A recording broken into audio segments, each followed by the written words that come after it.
여러분들이 아는 진실, 현실은 과연 어느 수준일까요? 그럼 제가 이거 잠깐 정리를 해봤어요. 자, 투자 총액. 자, 여러분들 사실 전 알아요. 멘토링 하면서 이 교육의 목적은 사실 두 가지예요. 이 과정을 무난하게 해서 내가 필요한 부족한 자금을 지원받는, 그리고 참여를 하는. 하지만 그게 안 되면 그 돈은 어떻게 돼요? 남의 돈이 아니에요. 제가 갚아야 될 돈이에요. 투자총액 지금 대한민국의 문제는 두 가지예요. 창업을 하시는 분들한테 가장 큰 문제가 갑자기 떠올랐어요. 공사가가 벌써 2.5배가 됐어요. 임차료라고 하잖아요. 상가, 보증금하고. 자, 이렇게 간단하게 생각해 보시면 돼요. 아니, 왜 손님도 없었는데 왜 임대료가 저렇게 오른 거야? 권리금 갑자기 왜 붙었어? 보증금은 왜 올라? 이제 가게를 찾아가지고 돌아다니면서 보면 내 마음에 드는 가게는 반드시 얘가 예전에 했던 가격보다 확 올라가 있어요. 그게 올해 2월이었어요. 코로나 분위기가 약간 줄어들면서 사람들이 활동하기 시작하니까 2월과 4월의 가격 자체가 2배로 확 뛰었어요. 이유는 간단해요. 임대인, 건물주도 눈치 보면서 임대료를 못 올렸어요. 그죠? 보증금 못 올렸어요. 그 다음에 지금은 임차인도 죽기 살기 못해가지고 다 손해보고 있었어. 그럼 이 분위기가 풀리면 어떻게 돼요? 그동안 손해봤던 걸 보상받고자 하는 부분으로 지금 갑자기 가격이 확 올랐어요. 그래서 투자총액에 실제 아이템에 대한 그 구현에 대한 부분이 아니라 현장의 매장에 대한 부분들이 아마 여러분들의 발목을 좀 벽에 일차 부딪히게 될 거예요. 보증금 임차료 싼 게 비슷하게요. 아시죠? 뒷골목이 싼데 해가지고 딱 했는데 와, 마케팅비가 더 들어.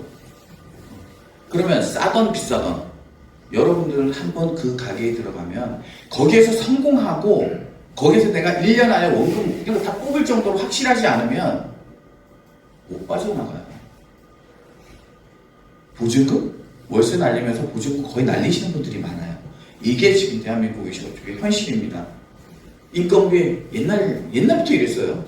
근데 코로나의 평균 임금, 평균 근로시간은 외식업 쪽에 코로나 이전에 평균 외식업 쪽에 종사하신 분은 주 6일 12시간이 기본이었어요. 그렇죠? 근데 코로나 과정 중에 어떻게 됐어요? 8시까지 제한 영업하고 그 다음에 손님은 100명 오던 손님이 30명 와요. 그걸 2년 동안 겪은 조고분은 어떤 느낌이 들까요?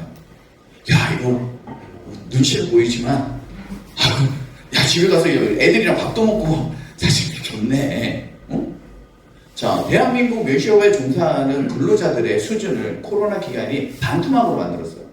그럼 반토막으로 만드니까 어찌됐건 10시간만 일하는 사람들을 구하고자 하는 매장들이 많으니까 어떻게 해요? 급여에 대한 경쟁을 넣어요.